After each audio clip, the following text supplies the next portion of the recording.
માતાજી મિત્રો, મારી ચેનલ મમતાની રસોઈમાં તમારું સ્વાગત છે। આજે આપણે બનાવીશું વિસરાતી જતી વાનગી અગમગિયું। તો અત્યારે અગમગિયું બનાવવા માટે અત્યારે મેં 2 મોટી ચમચી ભરી અને આખા મગ લીધા છે। તો મગને આપણે શેકવાના છે। તો મીડિયમ ગેસની ફ્લેમ પર મગને આપણે સારી રીતે શેકીશું। મગની સાથે જ અત્યારે મેં 2 મોટી ચમચી ચણાની દાળ લીધી છે, તે પણ અંદર સાથે લઈ લઈશું અને બંને વસ્તુને સાથે જ આપણે શેકી લઈશું। તો તમે ક્યારે આ વિસરાતી જતી વાનગી ના બનાવી હોય તો એકવાર જરૂરથી બનાવજો। હેલ્ધી તો છે, સાથે સાથે ખાવામાં પણ ખૂબ જ ટેસ્ટી લાગે છે।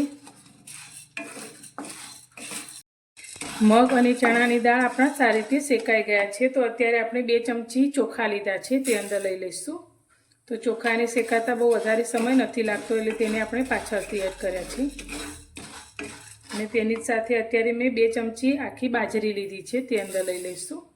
બાજરીને પણ શેકાતા વધારે સમય નથી લાગતો, તો ફરી આપણે બધી જ વસ્તુને સારી રીતે શેકીશું।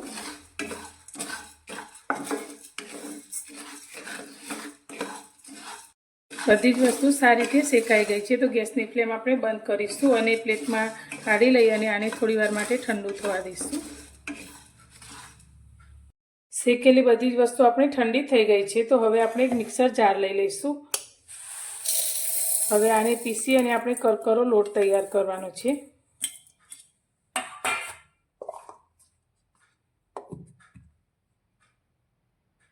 બધી જ વસ્તુને આપણે પીસી લીધી છે, તો આ રીતે થોડોક કરકરો રહે તે રીતનો આપણે લોટ તૈયાર કર્યો છે। તો હવે તેને આપણે એક વાટકીમાં કાઢી અને એક વાટકીનું માપ સેટ કરીશું। અત્યારે મેં આ રીતે એક વાટકી ભરી અને લોટ તૈયાર કર્યો છે। ગેસ પર આપણે કઢાઈમાં 2 ચમચી તેલ ગરમ કરવા રાખ્યું છે। તો આ રેસીપીમાં તેલનું પ્રમાણ ખૂબ જ ઓછું લાગે છે, તો તમે તમારા ટેસ્ટ પ્રમાણે થોડું વધારે કે ઓછું કરી શકો છો। તો તેલ આપણું થોડું ગરમ થાય એટલે તેમાં આપણે સૌથી પહેલાં 1 ચમચી જીરું એડ કરીશું અને જીરાને આપણે સારી રીતે સાંતળીશું।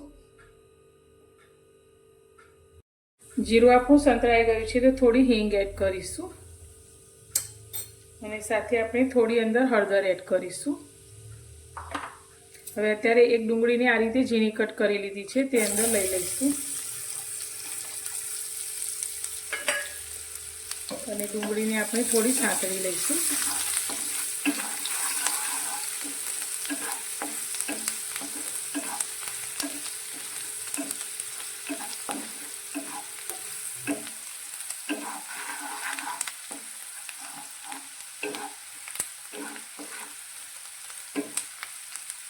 ડુંગળી આપણી થોડી સંતળાઈ જાય એટલે અત્યારે મેં 2 લીલા મરચાં અને 4 થી 5 કળી લસણને આ રીતે ઝીણું કટ કરીને લીધું છે, તે અંદર લઈ લઈશું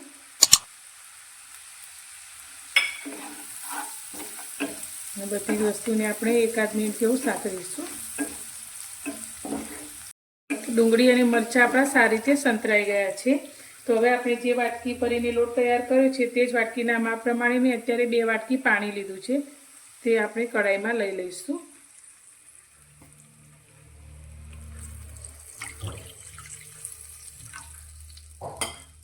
હવે આની અંદર આપણે સ્વાદ પ્રમાણે મીઠું એડ કરીશું, 1 ચમચી જેટલું,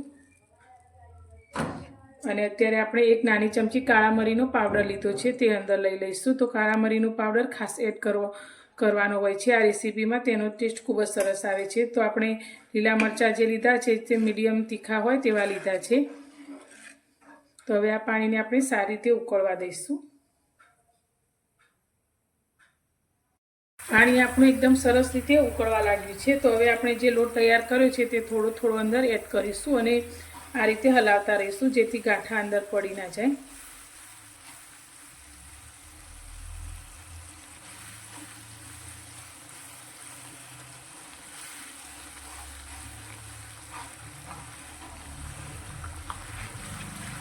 બધો જ લોટ આપણે અંદર એડ કરી દીધો છે, તો હવે તેને સતત આપણે આ રીતે હલાવતા રહીશું। ગેસની ફ્લેમ અત્યારે થોડી આપણે મીડિયમ કરી દઈશું અને તેને આ રીતે મિક્સ કરતા જઈશું અને હલાવતા જઈશું, જેથી અંદર બિલકુલ ગાંઠા ના પડે।